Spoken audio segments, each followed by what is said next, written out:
I'm going to sprinkle something into your brain for just a second. There was a study published in BMC Medicine that found that people that supplemented with magnesium had less vitamin D deficiency. Let that soak into your gray matter for just a second.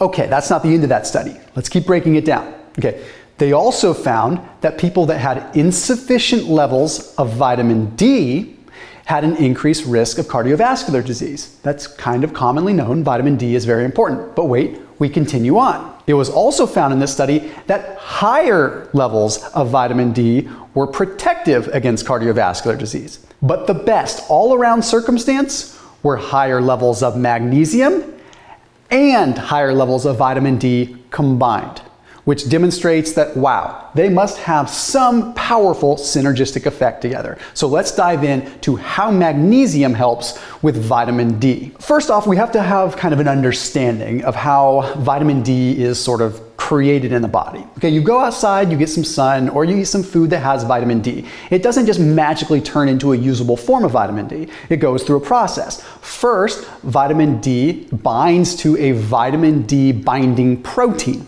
Okay? Then that vitamin D binding protein takes it to the liver. And in the liver, it goes through a hydroxylation process and turns into calcidiol. Okay, now calcidiol is cool because calcidiol is the storage form of vitamin D.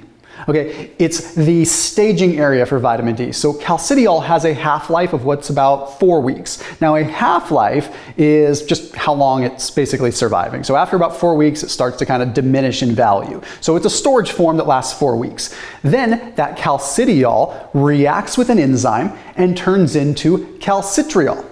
Now, calcitriol is the active, usable form of vitamin D3, and that has a half-life of about 15 hours. So it's really staying active and usable in our body for 15 hours, then it starts to kind of deplete. Okay, this is sort of the body's way of making sure we don't have too much vitamin D at one point in time as well. Because vitamin D is powerful, it's a hormone, it has a lot of different properties, and we don't want it going too high because it can cause calcification of the arteries, it can cause atherosclerosis by releasing a bunch of calcium from the bones, but we also want to make sure it's high enough. So we have a storage form, and then we have a very special amount that gets released and activated at a specific point in time. Then that vitamin D that's active goes along and it binds to a vitamin D receptor at any given location in the body where it's needed. So it's a very complex process. It's not like I eat vitamin D, me get lots of vitamin D in body. It's not that simple. So where the heck does magnesium come into play, guys and gals? Well, magnesium is involved in every single step of what I just talked about.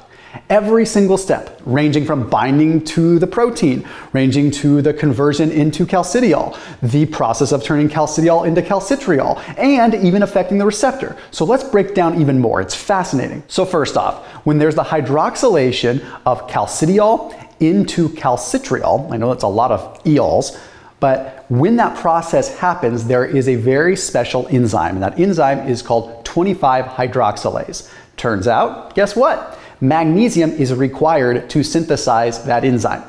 Without that enzyme, then we cannot actually create an active form of vitamin D. Without magnesium, we cannot create that enzyme.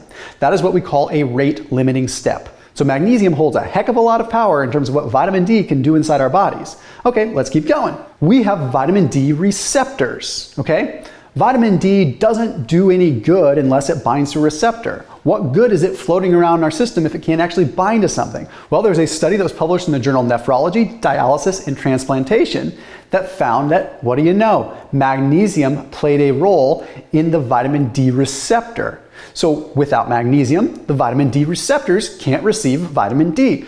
Wow, I'm starting to think that maybe even magnesium is more important than the vitamin D itself. It's like, it's the one that puts on the show for the vitamin D to actually do the show. But what's interesting is, did you know that vitamin D can get too high?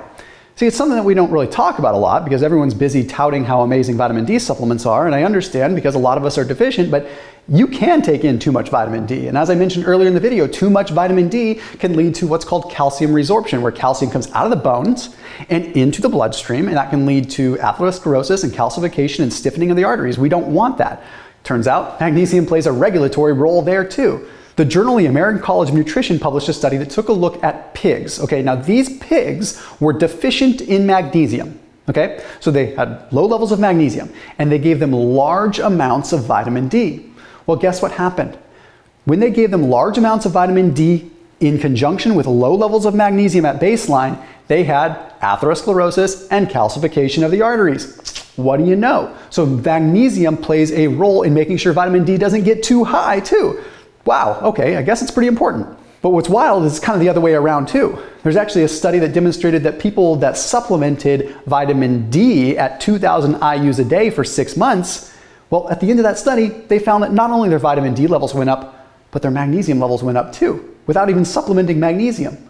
So maybe there's a synergistic relationship. Maybe magnesium helps vitamin D and vitamin D helps magnesium a little bit. There's some more super wild research we're gonna get into in just a second. Let's talk about foods that are rich in magnesium for just a second, because that's probably what you wanna be paying attention to right out the gate. Okay, almonds, super rich in magnesium. Just get them in like a roasted form. Don't eat them raw because they're gonna be a higher level of phytic acid, which can actually chelate the minerals that are in the nut to begin with.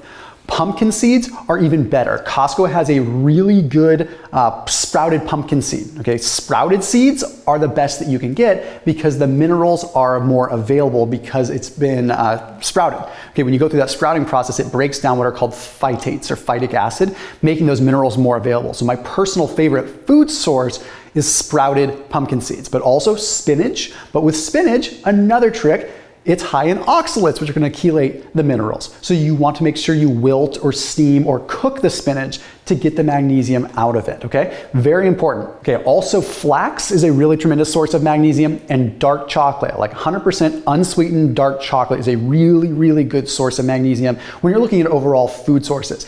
I put a link down below for today's video sponsor, which is Thrive Market. A lot of the foods that I'm talking about, and a ton others, you can get through Thrive Market. So whether you're doing paleo, you're vegan, maybe you're trying keto, anything like that, you can sort by specific diet type. So I put that link down below because they are today's sponsor. And as a result of that, you can save 25% off your first order with Thrive. So you save 25% off, plus you get a free gift, but you gotta make sure you're using that link down below in the description. So make sure you check them out and get stuff delivered right to your doorsteps there in a couple days. It's awesome. Okay, I've got another really cool study to share with you, and then I'll talk about supplement forms of magnesium too, because there's people that wanna do the food way and they wanna go the supplement way. So let's just look at both. Okay, so this next study was published in the American Journal of Clinical Nutrition. And this one's wicked cool because it's a pretty robust human study with 180 people. So these 180 people, they gave a magnesium supplement to with the dosage dependent on how much magnesium they were getting from food and also how much calcium they were getting in. So it was a very specific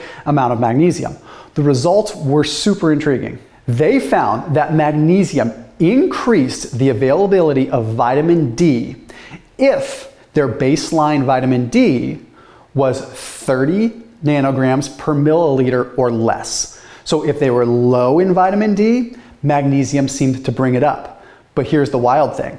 In people that had 30 to 50 nanograms per milliliter of vitamin D at baseline, well then magnesium actually decreased the amount of vitamin D.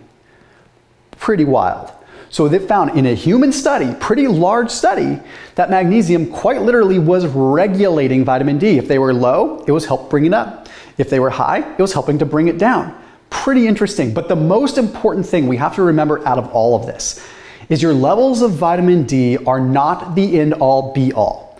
The affinity of the receptor is even more important, because you could hypothetically have just 1 million vitamin D, but if you don't have the receptors that have the affinity for the vitamin D, what good is it? It's like having a boat but never having a place to dock it. Like, what good is that? You could never go anywhere, pick up your friends, or do anything, right? Now, types of magnesium for just a second to wrap up this video. I'm gonna make it short. My personal favorite is what is called a dimagnesium malate, or just straight up magnesium malate. Okay, it's a chelated form that breaks down a little bit slower. So when you're shopping for magnesium, that's like the basic one that will kind of just absorb in your muscles and just kind of give you a tank of magnesium, so to speak. Magnesium glycinate is also a great form. This is one that's bound to the amino acid glycine. which has a pretty powerful effect when it comes down to kind of like cooling the body, which makes it really, really good for sleepy time, like when it's time to go to bed. Okay, magnesium threonate. If you're someone that's focused more so on brain, magnesium is really good there. So magnesium threonate can get through the blood-brain barrier and can help kind of with that gamma aminobutyric acid glutamate scale within the brain, which means that it might tilt you a little bit more towards being relaxed. Magnesium citrate, I would not bother with. That's going to go right through you. Magnesium oxide, that's going to be one that I would not necessarily recommend because it's usually the lowest quality form. Okay, it doesn't necessarily get the absorption that you want. It's not chelated, and you're not going to really get the same benefit. So typically, I would go with magnesium malate, but if you have specific use cases for the others, those are good as well. As far as dosages, I can't legally recommend a dose because it just puts you in a weird corner. Everyone's going to have a different need. I will tell you, the more muscle mass that you have, the more that you probably need because your muscles are a pretty big sink for magnesium. As always, keep it locked in here on my channel. I'll see you tomorrow.